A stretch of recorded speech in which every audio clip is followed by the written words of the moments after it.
hagan lo que Él les diga. Ese es el tema en el que nosotros queremos profundizar en esta noche.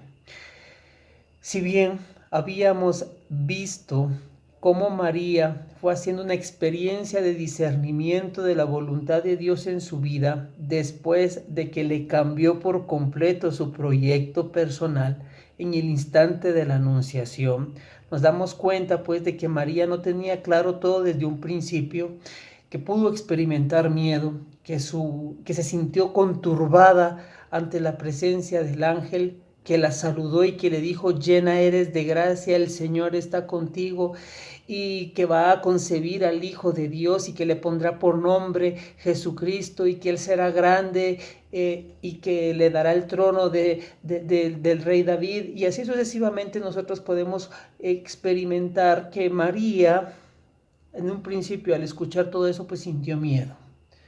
Y el miedo en muchas ocasiones nos puede paralizar. En algún momento en el que tenemos que tomar una decisión, si tenemos miedo, esa decisión no la vamos a tomar. Lo importante es que María en un momento dejó poner su confianza en sí misma y la puso en el Señor. Y le dijo: he aquí la esclava del Señor, hágase en mí según su palabra. Ese he aquí la esclava es muy importante, porque habíamos dicho que un esclavo pues no goza de voluntad propia, busca la manera de cumplir la voluntad de su Señor, no porque le tenga miedo en sí mismo, en el caso de María, sino porque es una anahuín y decide poner toda su confianza en nuestro Señor, que se manifestó por mediación del ángel para ese saludo tan particular. Después nosotros fuimos viendo de que María, ya con un proyecto de vida distinto al que ella tenía, en donde se le había confiado la misión nada más y nada menos que de traer al mundo al Hijo de Dios, a nuestro Salvador, a nuestro Redentor, a nuestro mejor amigo, porque el mismo Señor lo dice: no hay amor más grande que el que da la vida por sus amigos. Y Él dio la vida por nosotros. Y no nos llama siervos, nos llama amigos. Y nos hace corresponsables de ese amor cuando nosotros ponemos nuestra confianza en Él. Pero María es la maestra en este sentido. Gracias a su sí es que vino la salvación al mundo. A raíz de eso, nosotros después hicimos un salto y nos fuimos al acontecimiento que se dio en las bodas de Canaá y tomamos como referencia el Evangelio según San Juan en su capítulo 2 del versículo 1 del 1 al 11. Y ahí decíamos que 3 días después hubo una boda en Caná de Galilea. La madre de Jesús estaba invitada, también lo estaba Jesús y sus discípulos.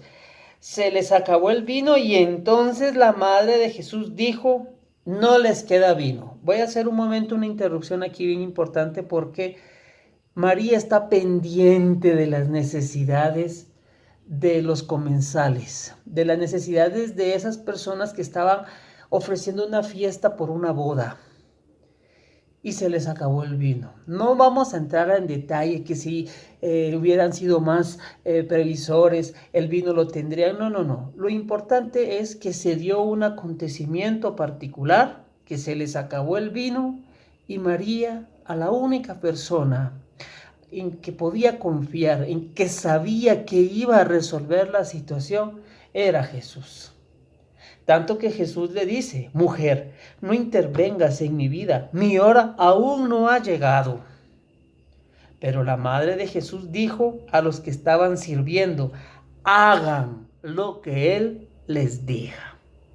Es curioso, ¿verdad? Porque en medio de la realidad que estamos viviendo nosotros en este instante, por la pandemia, tantos problemas que hay en el mundo que nos pueden hacer que experimentemos cierta desesperanza, cierta desmotivación, que sentimos que el año 2020 no ha sido el mejor de todos los años. Y uno se puede cuestionar y decir: ¿y por qué no?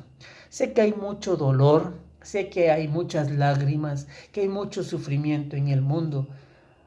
El sufrimiento, el dolor siempre ha existido.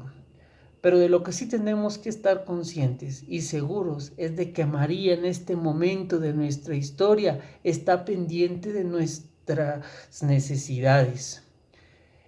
María en este momento le podrá estar diciendo a nuestro Señor Jesucristo: se les está acabando la esperanza, se les está acabando el optimismo, se les está acabando el deseo para seguir adelante. Ayúdalos. Y entonces nos dice ahora a nosotros: bueno, despierten, hagan lo que Él les diga. Y entonces ya entra la acción de Jesús directamente, ¿verdad? Había allí 6 cántaros de piedra de los que utilizaban los judíos para sus ritos de purificación, de unos 80 o 100 litros cada uno. Jesús dijo a los que servían: llenen los cántaros de agua, y los llenaron hasta arriba. Y una vez llenos, Jesús les dijo: saquen ahora un poco y llévenselo al encargado de la fiesta.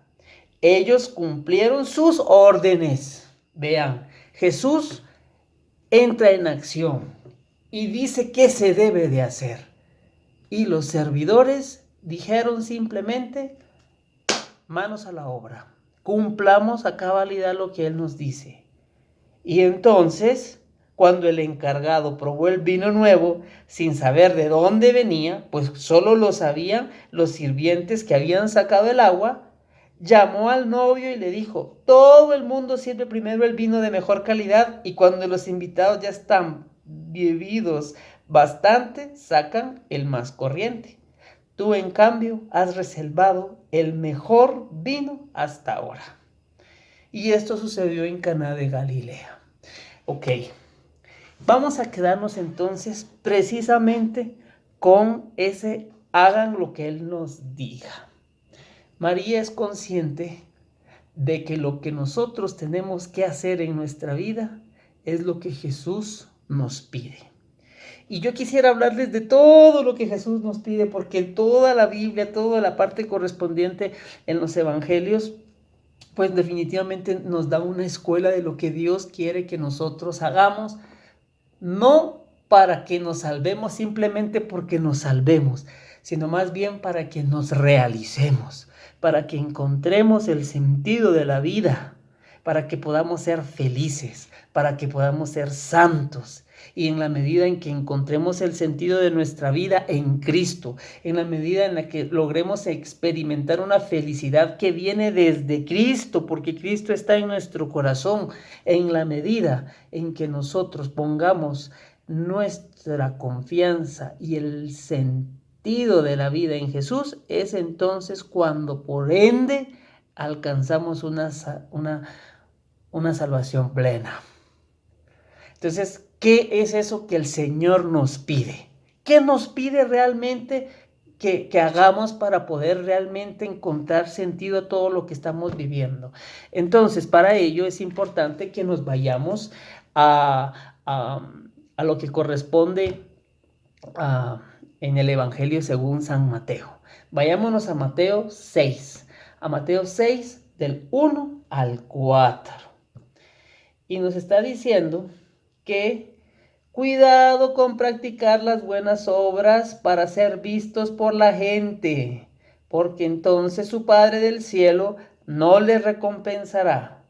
Por eso, cuando des limosna, no vayas pregonándolo como hacen los hipócritas en las sinagogas y en las calles, para que los alaben los hombres. Les aseguro que ellos ya han recibido su recompensa. Y aquí es entonces lo que nos dice el Señor, esa primera parte: hagan lo que Él les pide, hagan lo que Él les diga. Entonces Jesús nos está diciendo en este momento que cuando demos limosna, que tu mano izquierda no sepa lo que hace tu mano derecha. Así tu limosna quedará en el secreto, y tu Padre que ve en los secretos te recompensará. Es decir, cuando estamos hablando de limosnas, no es dar lo que nos sobra, sino es dar todo lo que somos. Dar limosna no únicamente se va a remitir en el hecho de poder dar unos cuantos centavos, de dar un mercadito a las personas que más lo necesitan. Eso es bueno, es muy bueno, pero tampoco tenemos que alardear cuando hacemos actos de ese tipo.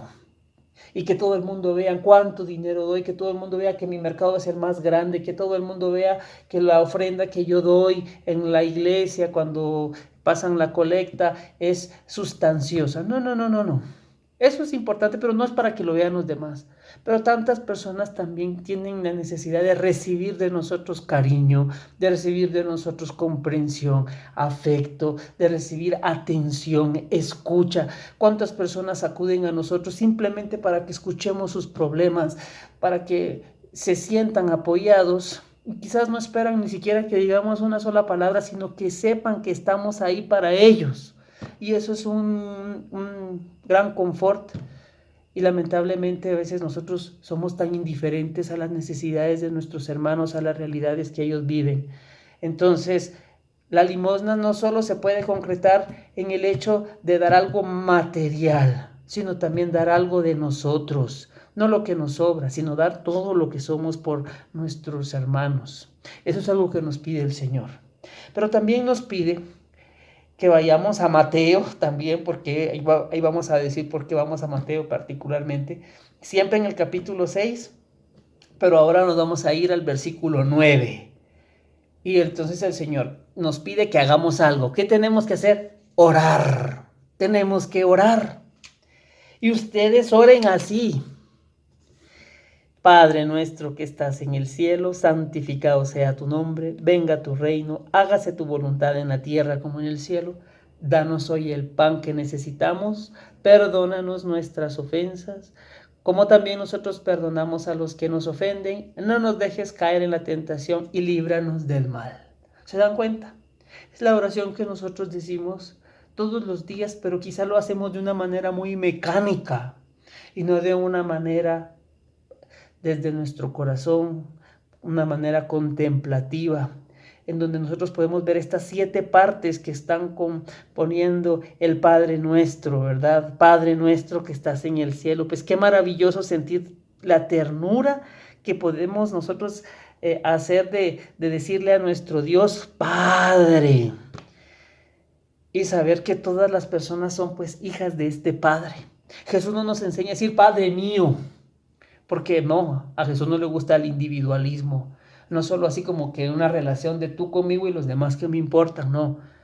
Padre nuestro. Entonces, ¿eso qué significa? Que si es Padre nuestro es porque nosotros también somos hermanos en Cristo Jesús, que por filiación el Padre nos ha adoptado como hijos de Él, ¿verdad?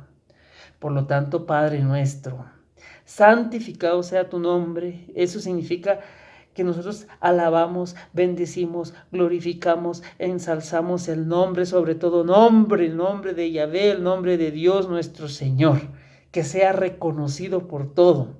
Al decir santificado sea tu nombre está muy relacionado con otra cosa que nos pide el Señor, de no andar jurando en vano, y sobre todo el nombre de nuestro Señor. Juro por Dios que esto, juro por Dios que lo otro, ¿no?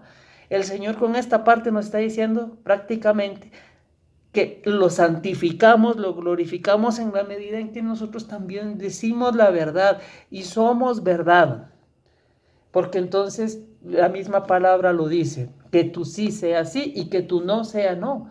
No tenemos por qué estar jurando el nombre que debe de ser glorificado y a veces lamentablemente juramos por el nombre que debe de ser glorificado y lo que hacemos nosotros es mentir. Y eso no se vale. Venga a nosotros tu reino, es decir, ese reino de paz, ese reino de justicia, ese reino de amor, de solidaridad, de poder construir siempre lo mejor desde ahora. No tenemos que esperar a estar allá. El reino de Dios lo tenemos que vivir desde aquí, desde esta vida, dando incluso la vida por los demás, dando un testimonio de comprensión, de amor, de cariño para nuestro prójimo. Entonces desde ahí nosotros estamos construyendo el reino de Dios y desde ahí estamos evangelizando a nuestro Señor Jesucristo, llevándolo a las demás personas que cuando te miran a ti llegas a decir, ¿qué es lo que hace esta persona tan diferente, tan alegre, tan servicial, siempre tan optimista a pesar de las dificultades? Yo veo que esa persona pues le va como en feria, le va muy mal y aún así él sigue aferrado a la vida, le sonríe, está siempre dispuesto a ayudar a los demás. Díganme si esta persona entonces no está construyendo el reino de Dios. Díganme si esas personas no nos confrontan. Díganme si cuando nosotros miramos a ese tipo de personas que viven el reino desde ya, no nos cuestionan y nos hacen ver que a veces nosotros nos complicamos por tonterías, cuando hay personas que realmente están sufriendo y a pesar del sufrimiento siguen poniendo en práctica el reino de Dios en sus vidas. Hágase tu voluntad en la tierra como en el cielo. Vea, la voluntad de Dios, no la nuestra. El mismo Jesucristo, ya cuando estaba haciendo la oración en el huerto de los olivos, estaba pidiéndole al Padre que lo librara de ese cáliz, porque sabía lo que le iba a tocar. Pero sin embargo, que no hiciera la voluntad del Hijo, sino la del Padre. Y si tenía que pasar por eso, pues es porque el Padre así lo quiere.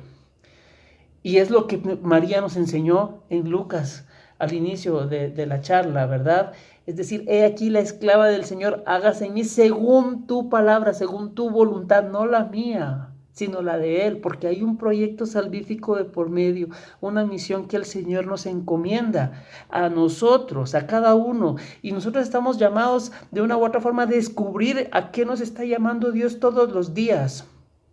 Y eso es lo importante, eso es lo que debemos nosotros de considerar, porque de lo contrario estaríamos aquí como almas en pena, ¿verdad?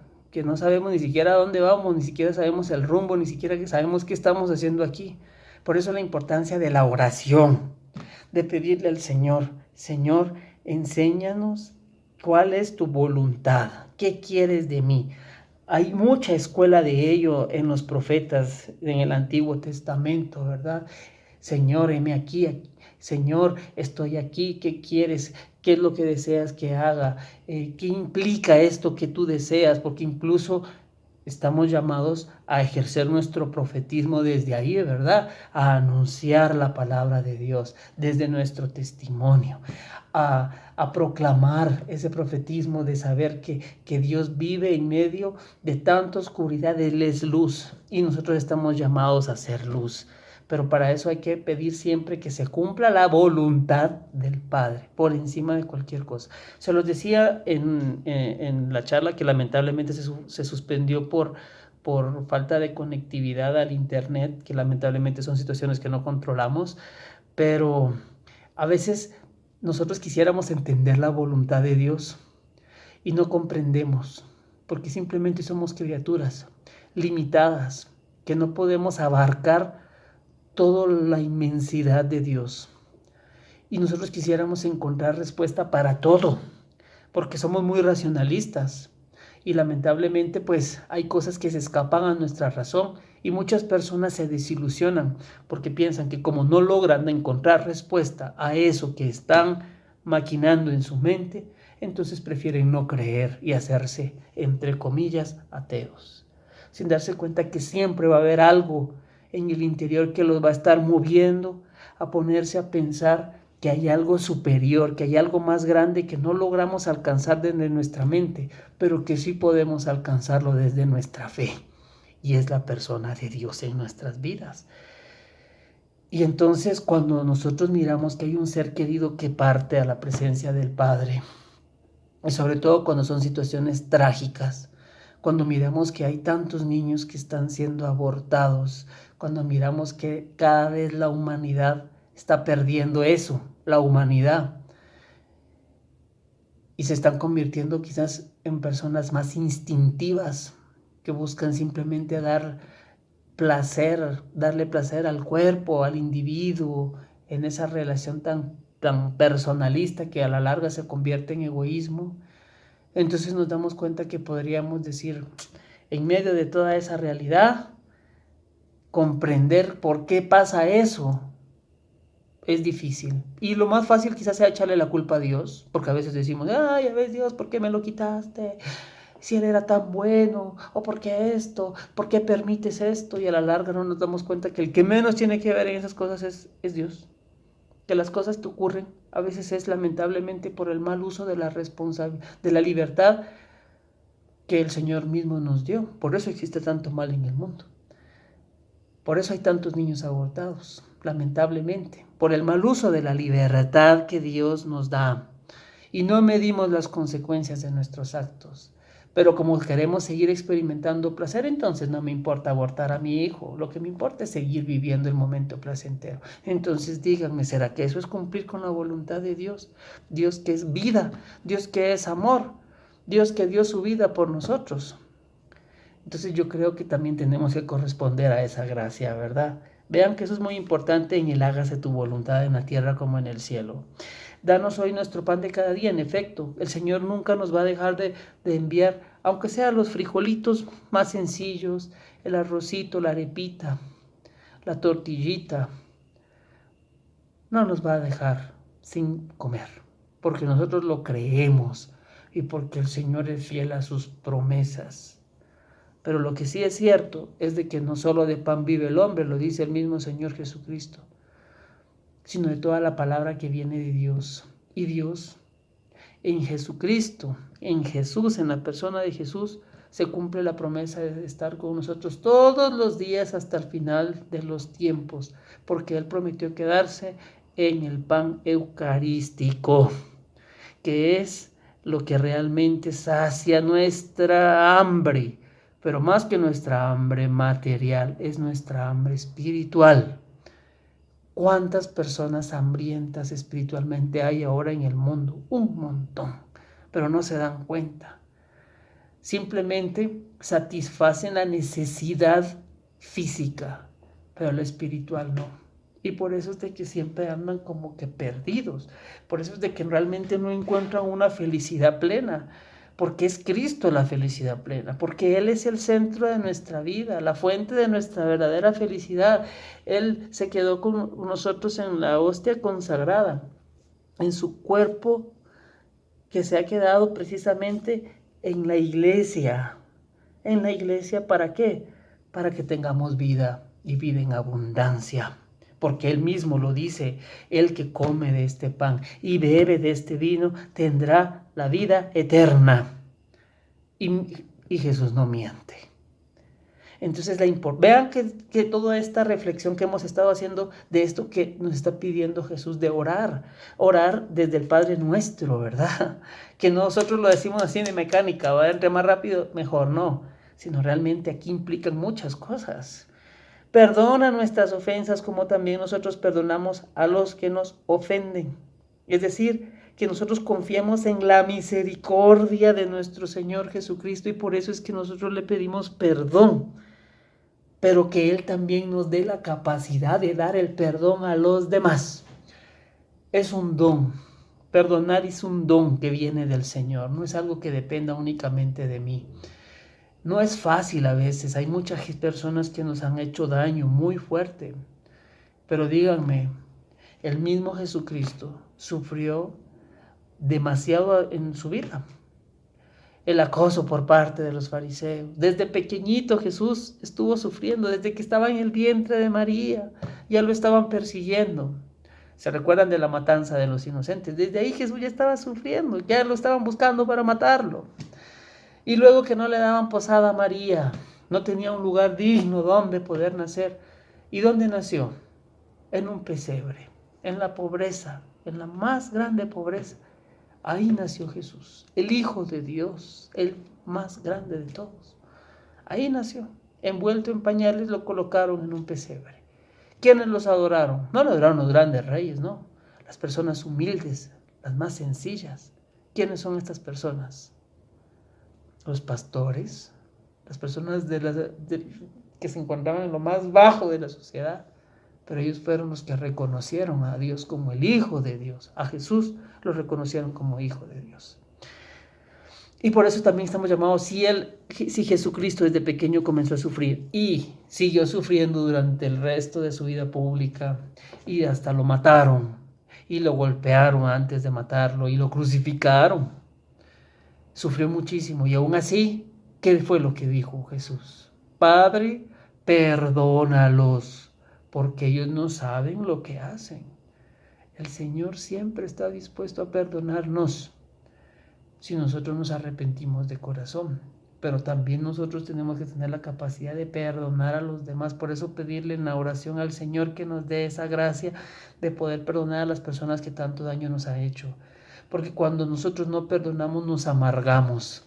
Porque a veces muchas personas de las que nos han hecho daño ni siquiera se dan cuenta que nos han hecho daño. Y ellas viven ahí lo más felices y nosotros somos los amargados que estamos siempre pendientes del daño que nos hicieron. Y eso pues no se vale. No se vale vivir amargados. Hay que quitarnos ese peso de encima. Y por eso es la capacidad de perdonar. También recordémonos lo que nos dice nuestro Señor Jesucristo, que también es algo que dice, hagan lo que Él les diga. El Señor, ¿qué nos está diciendo también? Nos está diciendo, ok, miren pues, si ustedes quieren venir a dejar su ofrenda conmigo, pero tienen un problema con su hermano, antes de venir a dejar esa ofrenda conmigo, arreglen el problema con su hermano. Y después de que lo arregles, ya me vienes a dejar la ofrenda. Antes de pasar a recibir el cuerpo de Cristo, que es la comunión con Él, si yo estoy mal con alguien, ¿cómo puedo pasar entonces a estar en comunión con Jesús?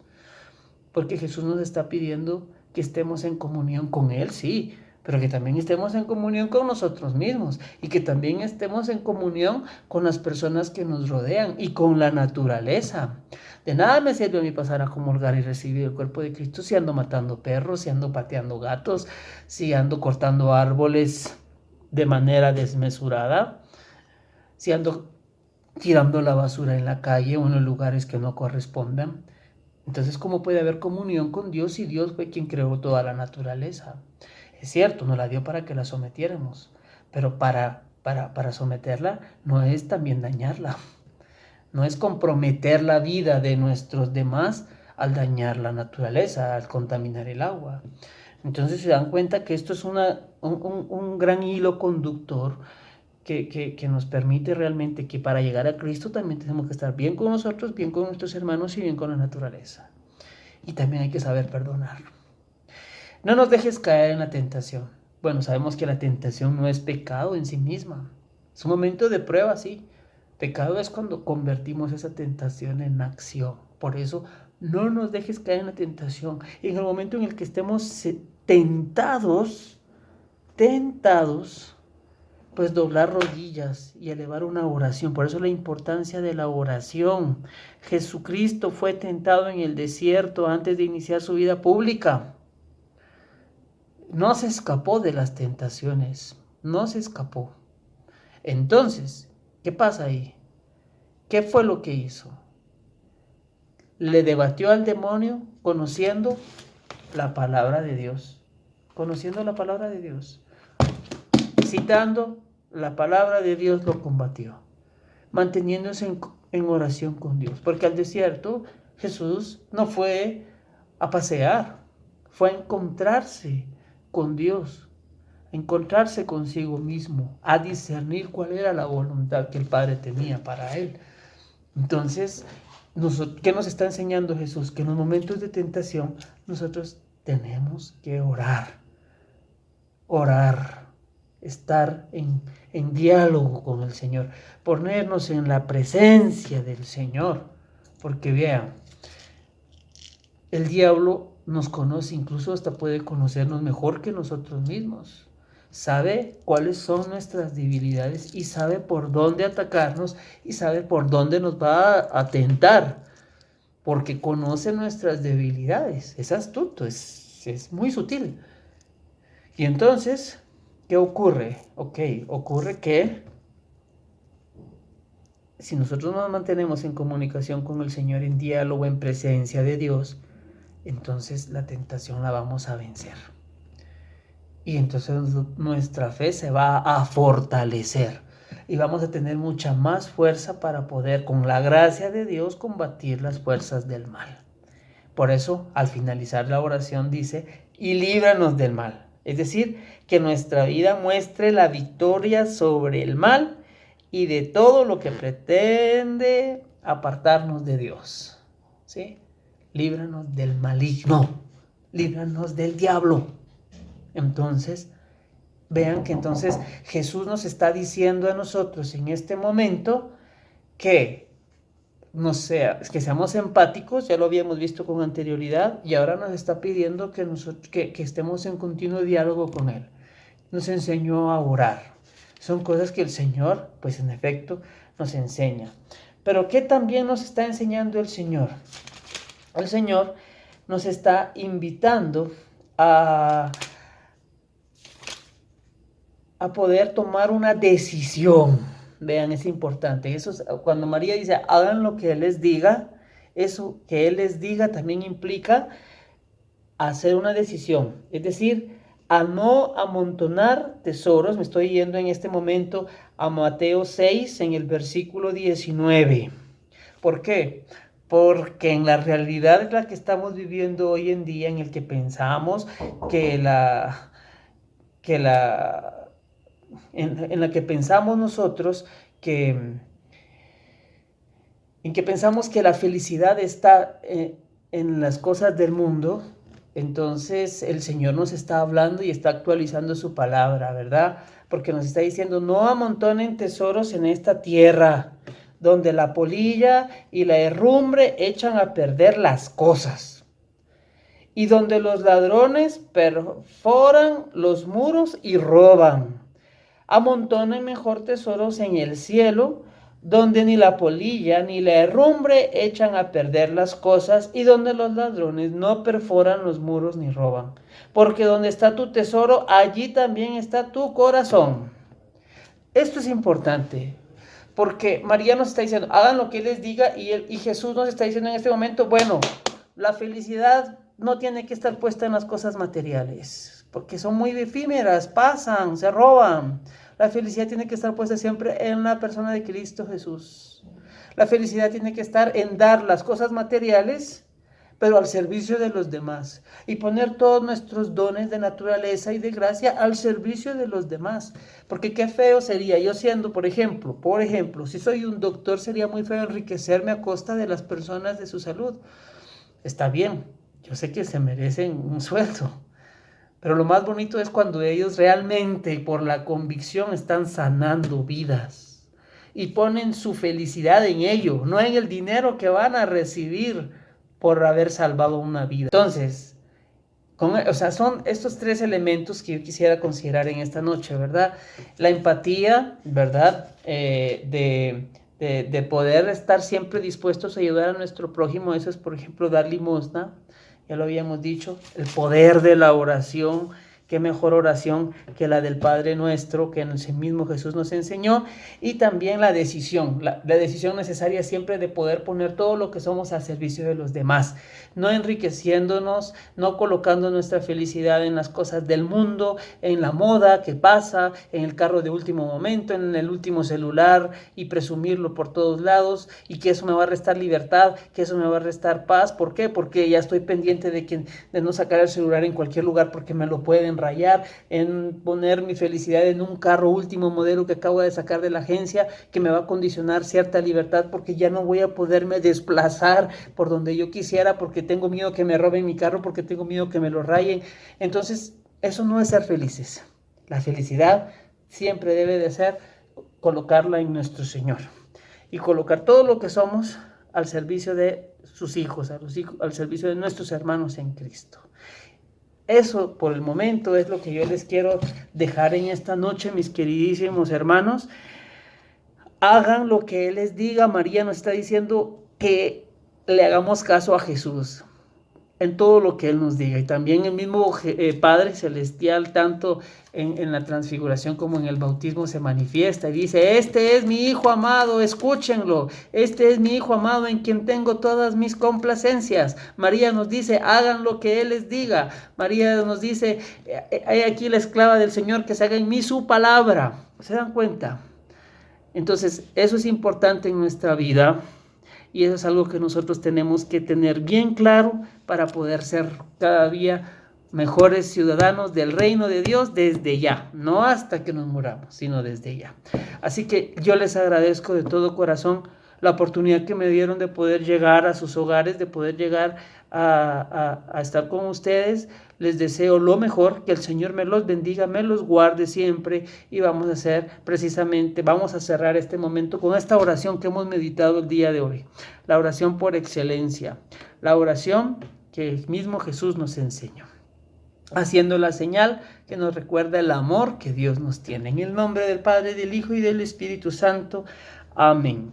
Padre nuestro, que estás en el cielo, santificado sea tu nombre, venga a nosotros tu reino, hágase tu voluntad en la tierra como en el cielo. Danos hoy nuestro pan de cada día, perdona nuestras ofensas, como también nosotros perdonamos a los que nos ofenden. No nos dejes caer en la tentación y líbranos del mal. Saludamos a nuestra Madre, tal y como lo hizo el ángel Gabriel en su momento, reconociendo en ella lo que el mismo Dios reconoce, ¿verdad? Has hallado gracia ante los ojos de Dios. Dios te salve María, llena eres de gracia, el Señor está contigo. Bendita tú eres entre todas las mujeres y bendito es el fruto de tu vientre, Jesús. Santa María, Madre de Dios, ruega por nosotros los pecadores, ahora y en la hora de nuestra muerte. Amén. En el nombre del Padre, del Hijo y del Espíritu Santo. Amén. Muy buenas noches, que Dios los bendiga, ánimo y muchos éxitos. Un saludo desde Guatemala.